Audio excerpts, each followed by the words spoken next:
Today we wanted to talk about the VA loan requirement in 2022. But first, let's hit it!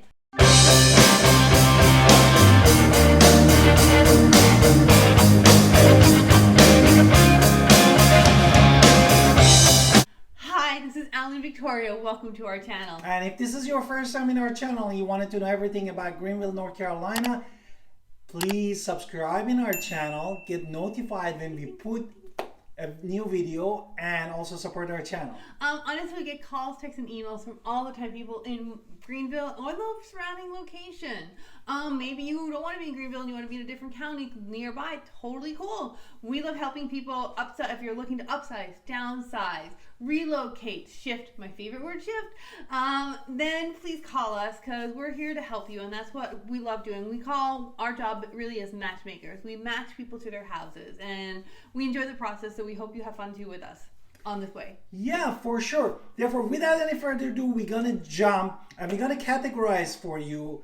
The number one, we wanted to talk about eligibility requirement. Absolutely. So first I want to say you have to earn your way into the VA program. We thank you for your service, because if you have earned this and you are watching this video, our country thanks you. And we thank you. So why we say that? Because you are a vet, or you have a service number, or you are been in the National Guard where you're a reservist, and which also qualifies. So let's talk about those specific numbers that qualify. Therefore, if you are served in the wartime for 90 consecutive days, you're eligible for this category. If you serve 181 days in a peacetime as active, you're again eligible. What else? Also, if you have been in the National Guard or the Reserves for 6 years or more, then you also qualify. Another exception is if you are a surviving spouse of a member who have died in the line of duty or from a disability, you also qualify. So again, this is a service requirement mortgage. This is not, most people cannot have this. You have earned your way into the VA program. So thank you again. So let's talk more. And also, let's talk about also property requirement too as a VA loan. What kind of property we can use? Okay, so it has to be your primary residence. It cannot be a vacation home. It cannot be a second home. It cannot be a rental vacation. The only exception to this is the multi-unit family home. So if you're going to live on one side and you're going to rent the other side, that is the exception. Also, the VA requires that you meet property requirements. So this house has to be safe and sanitary, which means the appraisal and the inspection are going to ultimately determine market value, and you cannot borrow more in this crazy market more than that value of the home. Also, there is something called the SCO, the Certificate of Eligibility that we just skipped over, which goes back to your service and your entitlement. Now, your lender, you do not have to go to the Department of Defense to have your COE signed. I know that can be a lot, and we're not asking you to do that. That's what the lenders do. As long as you qualify and can prove to the lenders that you qualify, they will handle the paperwork to get you the COE. So breathe with that one, because I know that can be dramatic. Also, I know a lot of my friends, I just want to say this, a lot of my friends who have served did not realize that they could use this VA loan for more than once. A lot of my friends had believed that you can only get the VA loan one time. This is absolutely not true. You can use the VA loan for your first home, your second home, your third home, as long as it is your primary residence every single time. So if you're moving, you are still allowed to get a VA loan. It's not a one and done type of loan. Number second that we want to talk about, cost of the loan. Therefore, cost of the loan could be different category. But the good thing is about the VA loan is you don't have a down payment, specifically if you have that certificate or CO as a full entitlement. Right, so now down payment's gone. The mortgage itself is going to be what we're paying. But there are some closing costs, and yes, when you talk to a realtor, a professional lender who specializes in VA loans, not every lender can handle VA loans, but those that specialize understand ways around some of these numbers that we're going to throw at you. Because maybe your service provider, I know one service provider will get rid of the appraisal fee because they take care of it. Another one is going to make sure that they have lower lender fees. So these all are different types of things. That's why it's so important to reach out to people who know what they're talking about when it comes to VA loans. Therefore, you are basically responsible for upfront closing costs too. Right. Which that is we're going to talk about later. But these are all part of it, no? The lender fee is going to go into the third-party mortgage-related expenses. That means your home inspection. Therefore, this is the third party that my wife is addressing. These are third-party fees. Right, your loan origination fee. The title fee. The appraisal fee. What else? Your credit report fee. That's like $25. Recording fee. You might want to pay for a discount points or prepay. You wanted to pay upfront. You do have to get a better interest rate. Maybe. Prepayment of your property taxes and homeowners insurance are typically required at the beginning.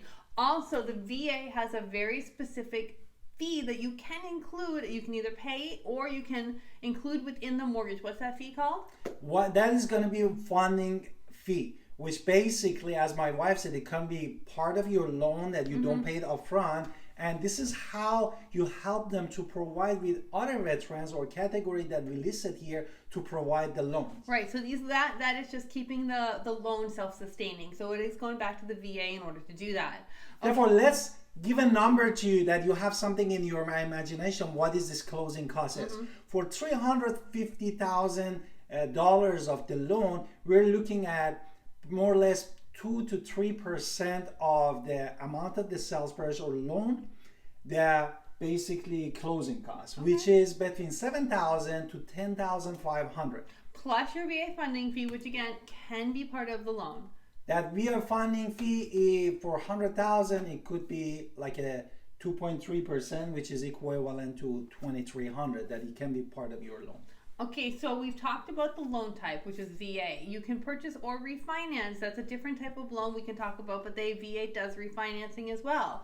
They do also, we've talked about the no down payment. Yes. And they do kind of care if you've used the VA loan before, because we're talking about, are you fully entitled or are we just going in again and again? Which again, we can. It's not that you can't. So just want to make sure we're out there. What we can and cannot do. So sorry about the little high. Okay, so next one. Therefore, we talk about the requirement, cost of the loan. What we're gonna next talk about the credit requirement. Yes. This is the scary part that many people are afraid, and also depends on your lender. No, but breathe, because yes, while the VA loan generally likes a 620, if you have a 580, there are lenders who will work with you because the VA has no set credit requirement. Some lenders will allow one out of 30 days in the past 12-month period late fee waived. Also, if you've had a bankruptcy or foreclosure, there is a specific type of loan. Therefore, for chapter basically 7, how long we are looking at? 2 years. 2 years. For chapter 13? 12 months. And for foreclosure? 2 years. 2 years. Therefore, this is what we talk about. What else we wanted to add? Next thing I want to say, we should talk about income for the VA loan. There is no set income. Exactly. You do not have to earn a certain amount of money. You have earned your VA loan through your service. Now, what you can afford is what you're going to be basing our income and debt on. Exactly. So income is going to say there's no maximum, no minimum. It's going to qualify us for how much you can afford. So they are going to care about what? What do they care about the most? Well, employment, no? Yes. Therefore, you should have a steady employment. That is what is important. And W-2, no? Right. So it doesn't have to be in the same job, but it's just proving if you've been in the same industry for 2 years, then that is what is needed. Or so you have your W-2s, maybe you're 1099, and you're going to have 2 years of tax history, as well as whatever you're getting paid in the bank. So, and of course, they wanted your driver's license. On top of that, you shouldn't worry about if you don't have a lot of saving in your bank, because they don't care about that part. Right. So again, because you've earned it you've earned it through hard work. If you have supported, what's the next part? Therefore, if you support it, basically, you wanted to look at all these criteria that we need employment. Okay, and the second things we wanted to talk about, debt to income ratio. Absolutely. This is the next thing that is important. Okay, so again, there's no set rule, but the VA is generally a 41% debt income ratio. What kind of debt are we talking about? Therefore, we are talking about if you have a mortgage on your car. What else? Student loan, credit card payment. Maybe you have crazy medical bills. There's no hard and fast number, though. It doesn't have to be 41%. It is possible, but these type of numbers come into play when we're coming to banks to see what you can afford to live. And also, if you have a residual income, definitely you're gonna present it with the document to your mortgage broker, because that's gonna help you with that 41% to give you a little bit more room. Maybe you can go more, that your mortgage broker is gonna tell you how much you can go above that 41%. Okay, so really what comes down to it is you have your service, you have your income. We've talked about your debt to income, and we talked about your credit. And these are the basic factors you need when it comes to getting a loan, especially this VA loan. What else we can talk about? Didn't we hit everything?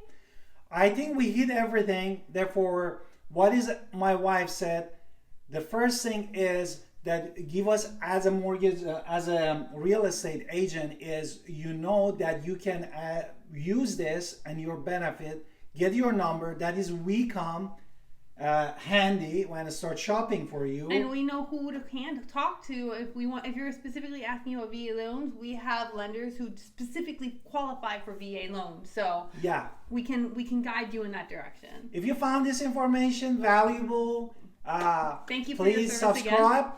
And please thank you for us. your assistance, and call us. We know the suburbs and the market very.